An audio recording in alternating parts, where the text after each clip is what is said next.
गृहिणींना सगळ्यात मोठा पडणारा प्रश्न म्हणजे की सकाळी नाश्त्याला काय करायचं, दुपारी जेवणात काय करायचं किंवा संध्याकाळी परत जेवणामध्ये काय करायचं.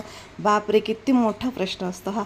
तर आज आमच्याकडे सकाळी होता आलू के पराठे बनवण्याचा बेत, म्हणजे आलू दे पराठे आज मी बनवणार होतो. तर त्यासाठी सगळी तयारी करून घेतली होती. पीठ मळून घेतलं, बटाटे मॅश करून घेतले, त्याच्यामध्ये मसाला कांदा वगैरे छान मिक्स करून घेतला. त्याच्यानंतर मी ना ह्याच्यामध्ये आमचूर पावडर आवर्जून घालते, कारण आमचूर पावडरने ना खूप छान टेस्ट येते पराठ्यांना. तर ती त्याच्यामध्ये मिक्स करून घेतलं आणि छानसे पराठे लाटून घेतले. पराठे व्यवस्थित खमंग भाजून घेतले आणि सगळ्यांना नाश्ता दिला. नाश्ता झाल्यानंतर ना मग गौरीला खायचा होता आंबा. तर हे आम्ही ऑर्गॅनिक पद्धतीने पिकवलेले आंबे आहेत, म्हणजे मार्केटमधल्या आंब्यामध्ये आणि या आंब्यांमधले खूप फरक आहे.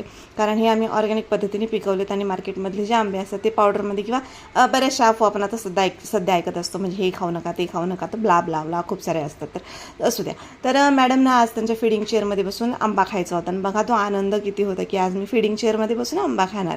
आणि त्या पद्धतीने मी त्याला आंबा कट करून दिला आणि आंबा खूप गोड होता. पण तिचे एक्सप्रेशन बघा तुम्ही आंबा खाल्ल्यानंतर ना, की अरे बापरे किती आंबट आंबा असेल असे तिचे एक्सप्रेशन होते. पण आंबा खूप गोड होता आणि विचारल्यावर मध्ये छान होता. तर असा होता माझा आणि माझ्या मुलीचा दिवस. भेटूया त्याच्या ब्लॉगमध्ये. बाय.